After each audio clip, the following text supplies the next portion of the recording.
In the years since the Supreme Court overturned the constitutional right to an abortion in 2022, and since Texas instituted one of the country's strictest abortion bans, the state has seen an increased rate of sepsis among women who lost their pregnancies in the second trimester. That is according to a new investigation by ProPublica. Stephanie Sy has more. ProPublica found that the rate of sepsis jumped by more than 50% in the 2 years since the Texas abortion ban went into effect. Sepsis is a life-threatening condition caused by the body's extreme reaction to an infection. In 2021, there were 67 patients in Texas who were diagnosed with sepsis after losing a pregnancy in their second trimester. That number rose to 90 in 2022, and in 2023, it grew to 99. Texas is one of 12 states in the country with a near total ban on abortion. To discuss all this, I'm joined by Lizzie Presser, one of the investigation's authors and a health reporter at ProPublica. Lizzie, thanks for joining the NewsHour. So your reporting team arrived at these statistics by looking at hospital discharge records of pregnant women who had experienced a second trimester miscarriage in the years before and after Texas's abortion bans. What exactly were you looking for in these records? We wanted to understand if there were statewide trends in the complications that women were experiencing when they showed up to the hospital with a miscarriage. And when we looked at the data and we broke it out by different complications, sepsis was the one that we saw changed dramatically. And you can see in the charts that before the first abortion ban went into effect, the rate of sepsis for this patient population was remarkably steady. After the first ban was passed in 2021, it shoots up by more than 50%.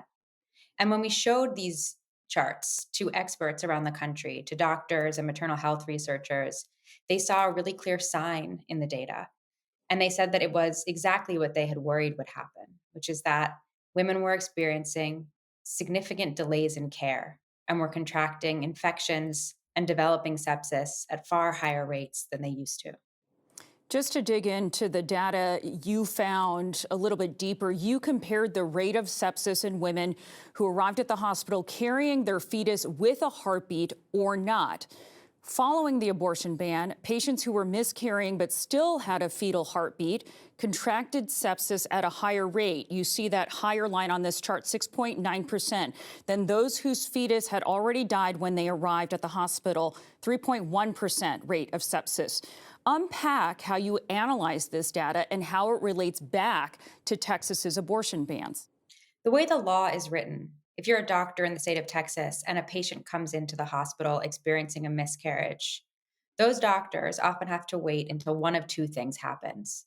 Either the fetus no longer has a heartbeat and the doctor can document that, or their patient experiences some life threatening condition like sepsis, and then they can intervene.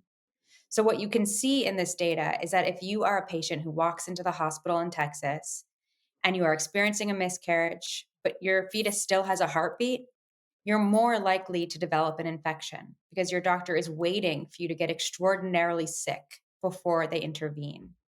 And that's what's so difficult to wrap your head around in this data. Like what this shows is a statewide trend that doctors are saying to their patients who come in with miscarriages, whom they know are at a higher risk of developing an infection. They have to say to them, we cannot help you unless you become extremely sick with a complication like sepsis. The assumption is that these women were given less timely treatment, and that's what led to these potentially deadly infections. Were there any other possible explanations that you explored for the jump in cases?